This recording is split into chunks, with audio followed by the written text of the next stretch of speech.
안녕하십니까. 글로벌 모니터 안근모 편집장입니다. 국제금융시장의 최신 이슈를 시각적으로 한눈에 휙 둘러보는 휙 서비스입니다. 이번 주 최대 이슈죠. 미국의 7월 고용지표를 먼저 미리 살펴보겠습니다. 지난달 미국의 비농업 취업자 수는 전달에 비해 90만 명 증가했을 것으로 예상되고 있습니다. 51명의 이코노미스트들이 제시한 예상치를 취합해 봤더니 그중 가장 중간에 있는 숫자가 바로 90만이었습니다. 예상대로 나온다면 6월 기록 85만을 넘어서 지난해 8월 이후 최대치가 됩니다. 51명의 이코노미스트들 가운데 9명이 90만 명을 예상했습니다. 이코노미스트들의 예상치는 대개 70만 내지 100만 사이에 몰려 있습니다. 기대치가 제법 높다고 할 수 있습니다. 지난 6월까지 미국의 고용은 팬데믹 이전 수준 대비 여전히 680만 명 부족했습니다. 팬데믹 이전의 추세선과 비교해서는 900만 명 이상 미달하는 상태였습니다. 여기에 90만 명이 보태져도 완전한 회복까지는 멀었습니다. 다만 테이퍼링은 더욱 가까워질 듯합니다. 보시는 그래프는 미국의 실질 개인 소비 지출 추세입니다. 지난주 금요일에 6월치가 발표됐습니다. 미국의 개인 소비는 실질 기준으로도 이미 팬데믹 이전의 추세를 회복했습니다. 지난주에 설명해 드렸죠. 2분기 경제 성장을 이끌었던 원동력입니다.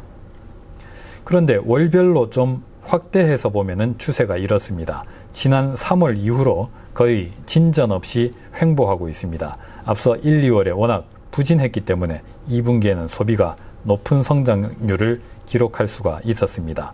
하지만 이런 추세가 계속되면은 이번 3분기의 성장 속도는 크게 떨어질 수 있습니다. 공산품에 대한 실질 소비는 이렇게 추세선을 크게 웃돌고 있습니다. 공급이 아무리 원활하다고 해도 인플레이션 압력이 발생할 수밖에 없겠죠. 다만 모멘텀은 석 달 연속 감소세입니다. 대신에 서비스에 대한 실질 소비가 이렇게 4개월째 증가 중입니다. 다만 절대 수준은 팬데믹 이전 추세선에 크게 못 미치고 있습니다. 여전히 불균형이 큰 상태입니다. 다행스러운 것은 물가입니다. 근원 개인 소비 지출, 근원 PCE 물가 기준으로는 이렇게 2달 연속해서 전월비 상승률이 낮아지고 있습니다. 피크아웃, 정점을 통과한 모습입니다. 노란색 선으로 표시한 소비자 물가지수 CPI의 상승률과는 흐름이 좀 다르죠. 보시는 그래프는 미국 소비자 물가 급등세의 주범, 중고차에 대한 미국 소비자들의 실질 소비 추세입니다. 3, 4월에 폭발적으로 증가했다가 5, 6월 들어서 크게 줄었습니다. 살 사람들은 거의 다 샀거나 너무 비싸서 발길을 돌렸거나 어쨌든 유별났던 중고차 수요가 거의 정상화돼 가고 있습니다.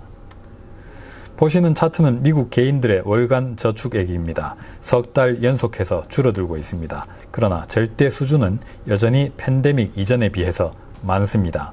하지만 이렇게 매달 쌓인 돈, 초과 저축은 주식으로 갔을 수도 있고 비트코인 또는 주택시장으로 갔을 수도 있습니다. 미국 개인들의 노동소득은 이렇게 팬데믹 이전 추세선을 거의 회복했습니다.